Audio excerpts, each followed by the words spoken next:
Hello everyone, इस video में हम क्लास 10 सोशल साइंस परीक्षा बोर्ड सीरीज़ के चैप्टर फर्स्ट के क्वेश्चन नंबर फर्स्ट को सॉल्व करने जा रहे हैं शॉर्ट आंसर टाइप क्वेश्चंस के।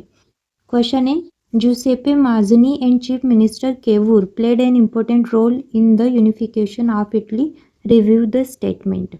क्वेश्चन में कहा है कि जो जुसेपे माज़नी थे और जो मुख्यमंत्री केवूर थे उन्होंने महत्वपूर्ण भूमिका निभाई थी इटली की यूनिफिकेशन एकीकरण के लिए। इस स्टेटमेंट की, इस कथन की आपको रिव्यू करना है, मतलब समीक्षा करनी, मतलब गुण दोष बताने हैं। इन 1830s 1830 में Giuseppe Mazzini tried to present a well thought out programme for unified Italian Republic.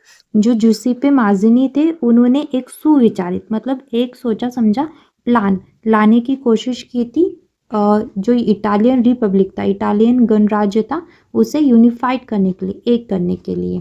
A secret organisation called Young Italy was also formed, और एक गुप्त संस्थान या संगठन जो जिसे यंग इटली के नाम से जाना जाता था, बनाया गया था फॉर द स्पीड, इसके लिए ही।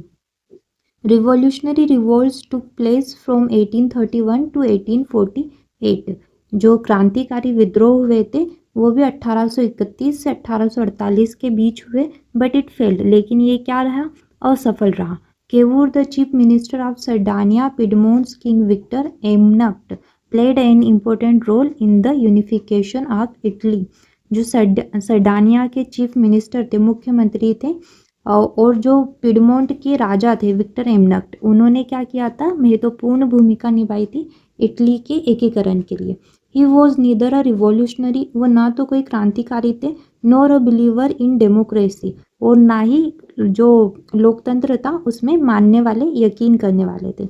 Like all wealthy and educated members of the Italian elite, बाकी सभी जो इटालियन सुख संपन्न धनी परिवारों के लोग थे और पढ़े लिखे लोग थे, उनके बजाय he spoke French for better than Italian, वो फ्रेंच इटालियन से बेहतर बोलते थे। Sardinia cleaner diplomatic treaty of Piedmont, जो पिडमेंट की ट्रीटी हुई थी, सरडानिया क्लीनर, और ये कैसी थी, डिप्लोमेटिक ट्रीटी थी। बिहाइंड विच केवूर वॉज इन्वॉल्व, और इसके पीछे केवूर सम्मिलित थे, वो सक्सेसफुल, वो क्या रही, सफल रही, in defeating Austria in 1859 AD, 1859 AD में ऑस्ट्रिया को हराने के लिए।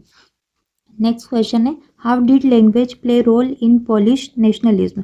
जो पोलिश का राष्ट्रवाद था उसमें भाषा ने कैसे अपनी भूमिका अदा की, इसके बारे में क्वेश्चन है, पूछा गया।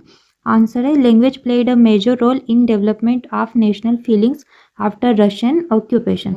रशिया के कब्जा करने के बाद में जो भाषा थी उसने महत्वपूर्ण भूमिका निभाई थी राष्ट्रवाद को उजागर करने में, उसकी भावना को प्रबल बनाने के लिए। The Polish language was forced out of schools, जो पोलिश भाषा थी उसे स्कूलों से बाहर कर दिया गया था। And the Russian language was imposed everywhere, और रशिया की भाषा को हर जगह क्या किया गया, थोपा गया, लागू किया गया।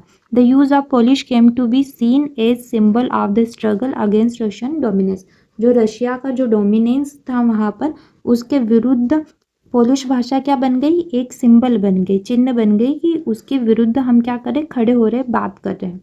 Polish was used for church gathering and all religious instructions, जो पोलिश भाषा थी वो चर्च में जो गैदरिंग्स थी, मीटिंग्स थी, उनके लिए यूज़ की जा रही थी, और सभी धार्मिक जो निर्देश थे उनके लिए। एज अ रिजल्ट, और परिणाम हुआ कि a large number of priest and bishops were put in toll, और इसका परिणाम ये हुआ कि बड़ी संख्या में जो पादरी और जो बिशप थे उन्हें नियुक्त किया गया, अपॉइंट किया गया। ठीक है, ये हमारे क्वेश्चन नंबर फर्स्ट और क्वेश्चन नंबर सेकंड की एक्सप्लेनेशन थी। उम्मीद करती हूँ कि आपको समझ में आई होगी। अगर फिर भी आपके कोई डाउट रह जाते तो आप कमेंट सेक्शन में पूछ सकते, मैं पूरी कोशिश करूँगी आपके डाउट्स को रिजॉल्व करने की। और इस क्लास के नोट्स के लिए आप हमारे एडुस्टा इनसाइट्स इंस्टाग्राम पेज या व्हाट्सएप चैनल को ज्वाइन कर सकते, लिंक आपको डिस्क्रिप्शन बॉक्स में मिल जाएगी। Do like and subscribe the channel. Thank you for watching.